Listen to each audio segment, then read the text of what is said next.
तो आदाब, नमस्कार, गुड इवनिंग, सत श्री अकाल। एक बार फिर आप तमाम लोगों का स्वागत है क्राइम तक की कहानी के इस एपिसोड में। उम्मीद है पूरी फैमिली अच्छी होगी, अपना ख्याल रख रही होगी। 24-25 सितंबर की रात दिल्ली के भोगल इलाके में एक ज्वेलरी शॉप में करीब 25 करोड़ रुपए की चोरी हुई थी। उसकी पूरी कहानी आपको मैंने डिटेल में सुनाई, लेकिन आज जो कहानी आपको सुना रहा हूं है तो उसी चोरी की। लेकिन इस चोर को पकड़ने के बाद पुलिस ने उससे लंबी पूछताछ की और फिर अदालत में उसको पेश किया।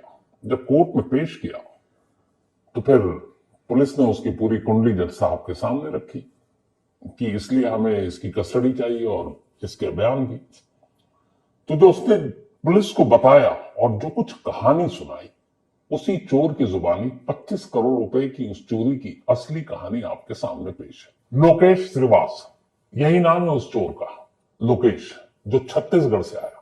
छत्तीसगढ़ के एक बहुत ही दूर दराज के गांव से, और दिल्ली जैसे शहर में आकर जो उसने चोरी की, ये चोरी अचानक नहीं हुई थी और ये चोरी इसी शोरूम में करनी है ये भी तय नहीं था।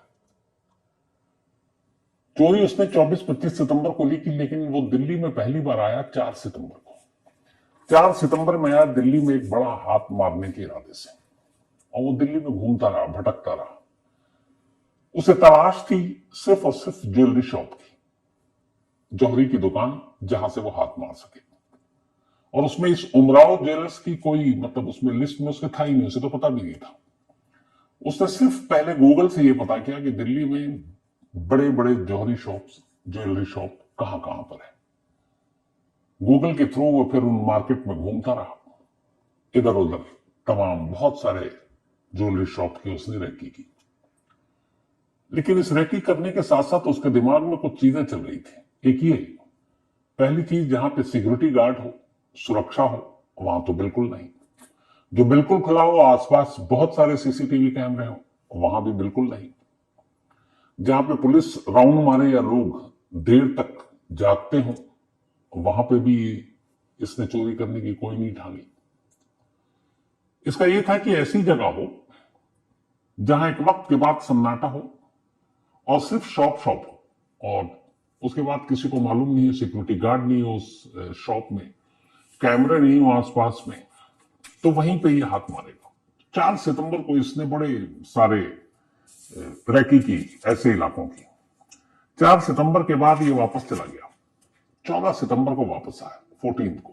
अब 14 को दिल्ली फिर से आया, फिर से इधर उधर भटकना और घूमना इसने शुरू किया। लेकिन फाइनल टारगेट नहीं मिल रहा था।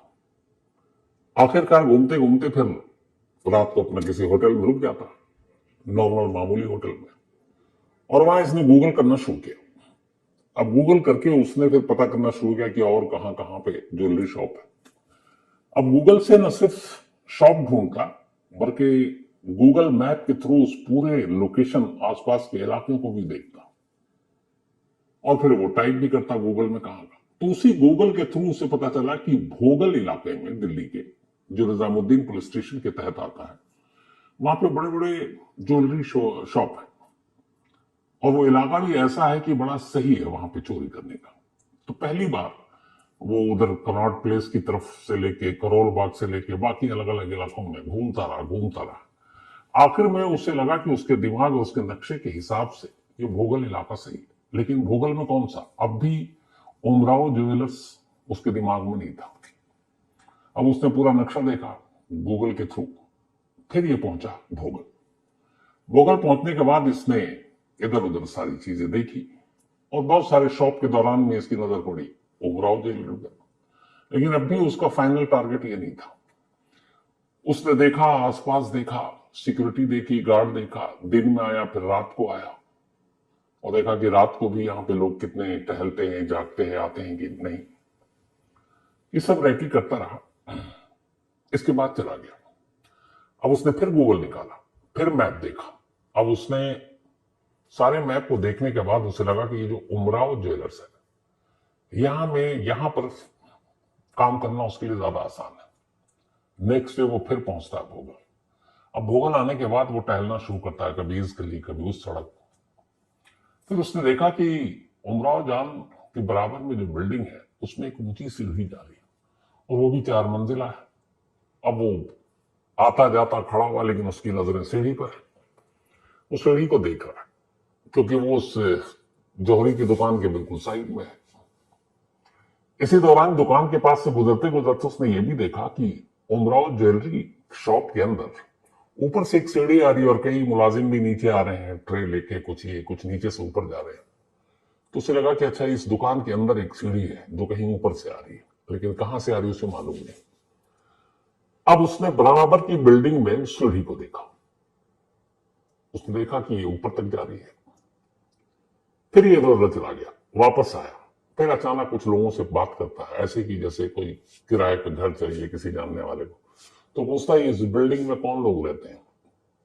तो किसी ने बताया कि इसमें अलग अलग फैमिली है, 4 फ्लोर है। तो किसी एक का नहीं है, हर फ्लोर अलग का है। तो उसे लगा कि चलो ये तो ठीक है। फिर उसने देखा कि रात को भी इस तरह की देखा, रात को गेट तो बंद होता नहीं, ताला लगाना तो दूर की बात। और उस बिल्डिंग में उस इतनी फैमिली रह रही, लेकिन कोई गार्ड नहीं है। तो रात को भी वो उसने कई राउंड मारे, और मारने के बाद देखा कि ये सीढ़ी खुली रहती है। अब उसे लगा कि ये तो सही है। फिर चला गया, फिर आया। अब इसके बाद दिन में यूं ही इधर उधर टहलते टहलते इसने कहा कि अब एक बार सीढ़ी पर चढ़ते हैं, अगर कोई रोकेगा तो देखेंगे, कुछ बोल देंगे कि किसी को ढूंढने आए, कोई गलत पता है। ये करते हुए वो उस बिल्डिंग की सीढ़ी पर चढ़ना शुरू करता है। 1 फ्लोर, 2 फ्लोर, 3 फ्लोर, 4 फ्लोर, किसी ने नहीं रोका। सारे दरवाजे बंद, अलग अलग। और इस दौरान में 1-2 लोग उतरे भी, चढ़े भी, पर किसी का उसकी तरफ ख्याल नहीं किया। फिर ये ऊपर गया।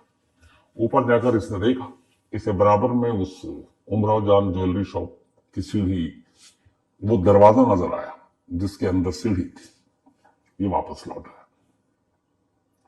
लौटने के बाद अब इसने फिर गूगल का पूरा नक्शा देखा और अपने हिसाब से अब नक्शा बनाया कि कैसे एंट्री होगी, कैसे जाएंगे। और उसे सिर्फ एक चीज था, वो गलत भी हो सकता था, वो ये था कि जिस शोरूम जो ग्राउंड फ्लोर पे था, उसमें ऊपर से एक सीढ़ी आ रही है, और उसका तजुर्बा कहता था कि यह सीढ़ी छत से आ रही है। इस सीढ़ी का कोई ना कोई कनेक्शन छत तक है, और अगर छत से एंट्री मारते हैं तो आसानी से पहुंच सकते हैं। अब सीढ़ी और छत उसे मिल चुका। इसके बाद ये वापस लौट जाता है बिलासपुर। वहां जाने के बाद अब बाकी जितनी भी नक्शे बनाए, बाकी चीजें बनाए, उन सारी चीजों को देखता है।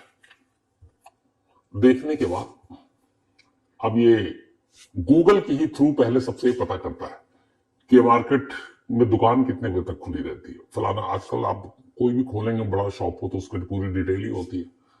तो कितने बजे तक खुली रहती है, कब बंद होती है, मार्केट, ये इलाके में मार्केट कब बंद होती है। तो उसने सारा गूगल में देखा, तो उसे पता चला कि मंडे को ये पूरा भोगल मार्केट बंद होता है। उसने तय किया कि वो मंडे को ही चोरी करेगा। इसके बाद वो 24 की सुबह दिल्ली पहुंचता है। दिन भर इधर उधर भटकता है, रात इंतजार करता रहता है कि हो दुकान बंद हो। संडे का दिन, दुकान करीब 8:30 बजे बंद हो गई, लोग चले गए, लेकिन अभी भी लोग थे। ये उधर कभी इस गली कभी उस गली में टहलता रहा। पीठ पे एक इसके बैग था बड़ा सा।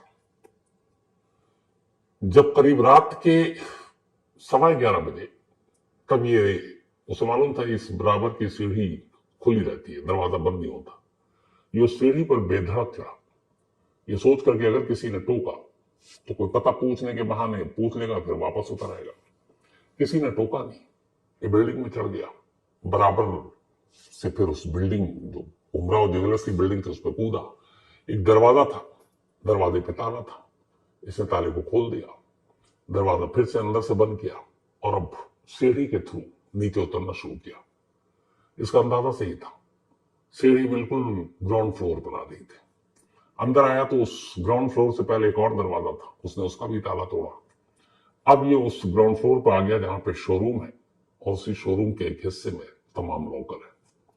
रात के करीब 11:30 पौने 12 बज रहे थे। संडे की रात की बात है। जब वो गुजरा, अंदर गया, अपने साथ खाने का पैकेट और पानी वानी लेकर आया था बैग में। अब ये गया, रात 11:15 बजे दुकान के अंदर दाखिल हो चुका है, लेकिन इसने चोरी नहीं की।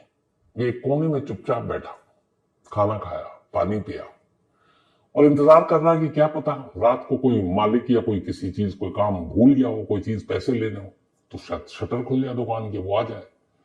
तो इसने सोच रखा था अगर वो आएंगे तो वापस वो उसी सीढ़ी के रास्ते ऊपर भाग जाएगा। कोई आया नहीं। अब करीब 12:30 बज गए। पहले इसने सोचा कि अब माल साफ करना शुरू करते हैं, लेकिन उसे यह था कि जब लॉकर तोड़ेंगे, ये अपने साथ पेचकस और बाकी औजार लेकर आया था, और इत्तेफाक से एक हथौड़ा उसी शोरूम में इसको मिल गया।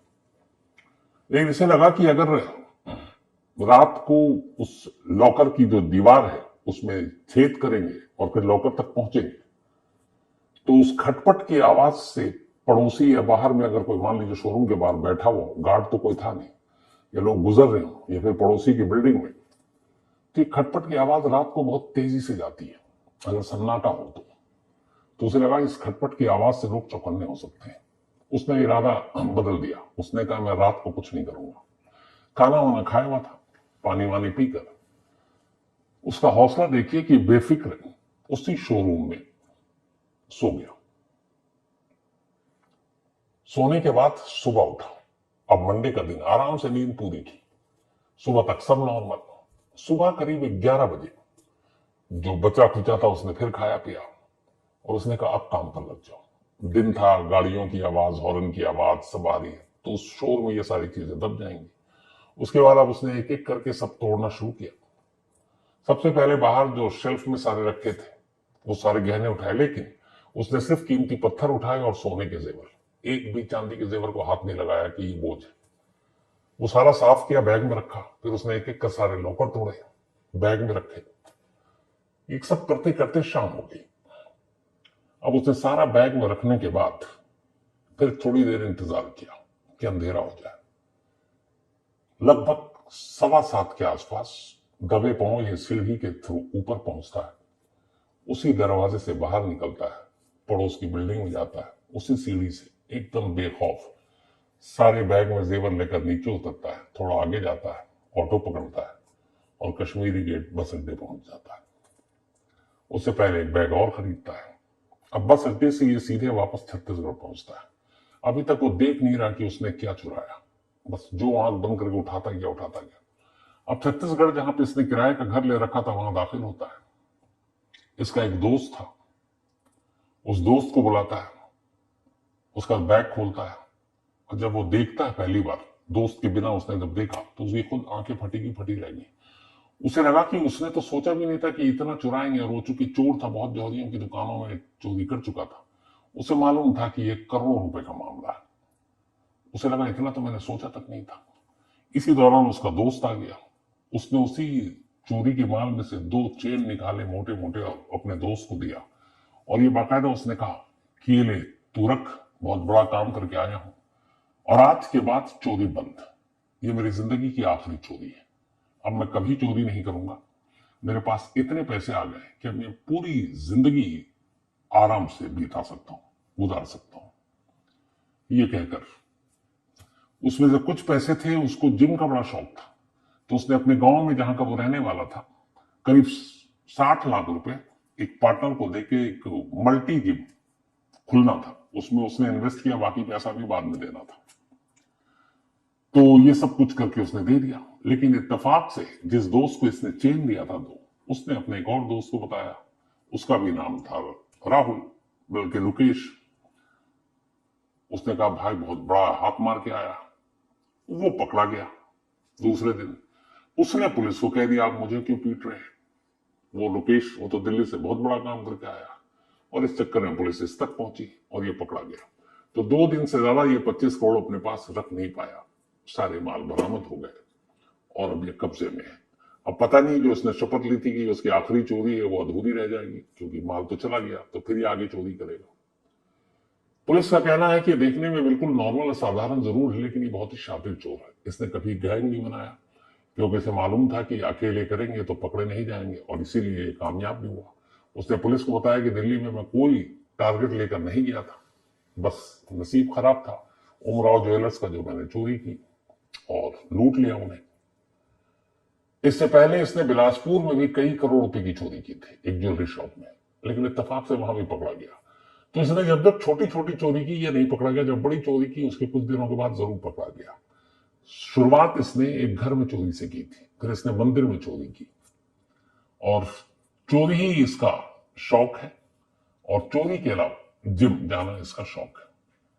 तो अब लोकेश की ये पूरी जो कहानी है कोर्ट तक पहुंच गई और पुलिस अब उसको जुडिशियल कस्टडी में यानी न्यायिक हिरासत में जेल भेज चुकी है और ज्यादातर जो गहने चुराए हैं लगभग वो सब बरामद हो चुके हैं। तो ये थी उस चोर की वो असली कहानी जो उसने पुलिस के थ्रू अदालत तक बताई। तो आज कहानी में इतना ही। अब आपसे मुलाकात होगी कल रात 9 बजे किसी नई कहानी के साथ। तब तक अपना ख्याल रखिएगा। Thank you very much.